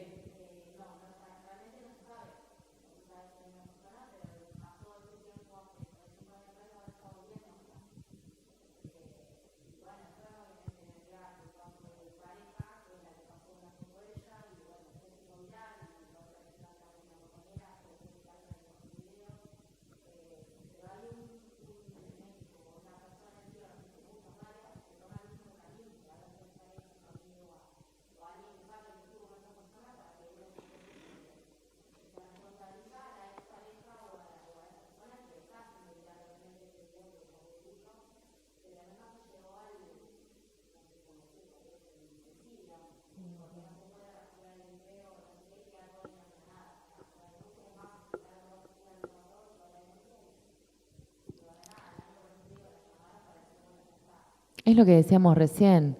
No se puede hacer nada, no se puede rastrear la IP. La IP la rastreamos acá, en 5 minutos.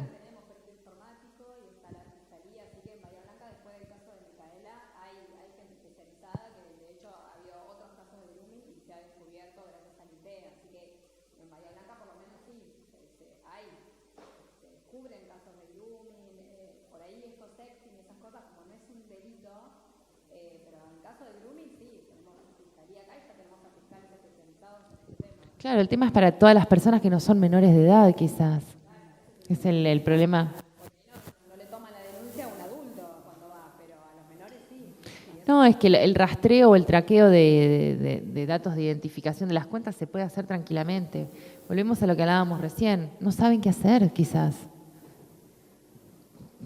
Yo estoy segura que no saben qué hacer. Lo vemos en la ciudad de La Plata, que es epicentro de no sé qué.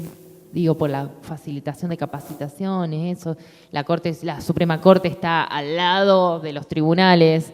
Están todo el tiempo haciendo movidas de actualización en cuestiones del derecho, de la administración de justicia, etcétera. No saben qué hacer tampoco. Por eso tiene que ver con la voluntad de la víctima. Si la víctima está dispuesta a pasar todas estas vallas, no tiene que bajar los brazos. No hay otra, no los tiene que bajar, pero no es fácil. No, yo entiendo perfectamente la situación en la que una dice, hasta acá llegué. Si me llamaron y se archivó, listo. Pero no es dable hacerlo de esa forma, porque también de alguna manera es la facilitación con la que se encuentran los agresores. No solo yo soy agresor, el sistema también agrede, violenta. Entonces voy a salir caminando sin ningún tipo de consecuencias por una vía o por otra, asegurándome que el acto violento surta efecto. Y eso es un poco lo que hay que contrarrestar. Discúlpame, una consulta. Yo, acá. En lo que es el derecho comparado, porque tengo entendido que en cuanto a la difusión no consentida de material, en España está regulado. ¿Cómo funciona? ¿Funciona en realidad? ¿Tiene un final feliz en algún momento? ¿En otros países? Sí, particularmente en España. Yo el otro día justo leí un artículo que había salido de una chica que lamentablemente se suicidó debido precisamente a un video que había circulado todo en su ámbito laboral y más aún. Ahora, no sé si eso solo queda en la ley. Sí. No. Hay sentencias, hay condenas fuertes.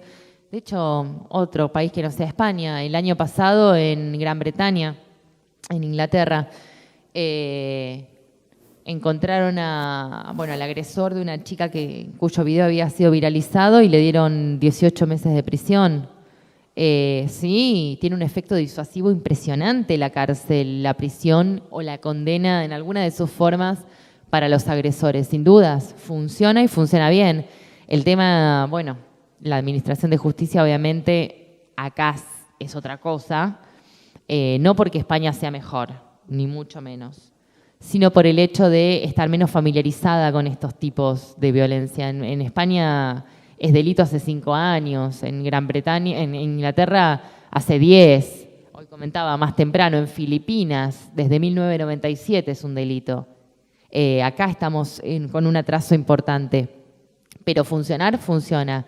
Y si bien el derecho penal debiera ser entendido como la última ratio, ¿no? El último recurso a utilizar, no creo que sea particularmente esta problemática un espectro que no lo amerite. La necesidad de condenas fuertes también habla del nivel de impacto que tiene este tipo de conductas y el nivel lesivo, además, en la vida de la víctima. Así que sí, yo creo en el derecho penal como un mecanismo de disuasión de agresores. Siempre digo lo mismo. 1, que metan en cana 5 días por haber viralizado un video acá. Vamos a ver si el resto viraliza. Vamos a ver si el grupo de Fulvito tiene el contenido que tiene todos los días. Sí, pero es un desastre la elaboración del tipo penal que hicieron en el nuevo código. Nosotras estuvimos presentes en los diálogos de Justicia 2020. Planteamos, por favor, la contemplación de nuestro proyecto de ley, que era súper estudiado, y tiraron un armado, pero desastroso. Salimos a criticarlo luego. Que nada, contempla desde el desconocimiento, volvemos a lo mismo, desde el desconocimiento de la métier plantea absurdos. Por ejemplo, condenas de multa a toda persona que viralice. ¿Cómo detectás cuántas personas viralizaron un video que se hizo viral? ¿Qué haces? ¿Una denuncia por cada persona? ¿Tenés 5.000 denuncias en la comisaría de un día para otro? Es absurdo porque no conocen cómo manejarse y tiran porque no nos vamos a quedar afuera. Así que lo que hay ahora en Justicia 2020 en el proyecto de reforma integral del Código Penal es espantoso y además es inconstitucional al margen. Así que no creemos que tenga mucho asidero, pero bueno.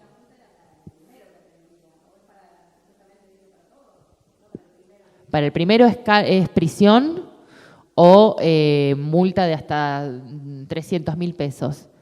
Y para el resto, multas de hasta 50.000 pesos. ¿Para quiénes? No, es tremendo. Y eso que lo hablamos, pero no hay recepción desde el poder político. No lo entienden, entonces cortan. Cortan por lo sano, tiremos algo, cumplamos y listo. Y así fue. Bueno, gente, muchísimas gracias. Buenas noches. Hasta la próxima.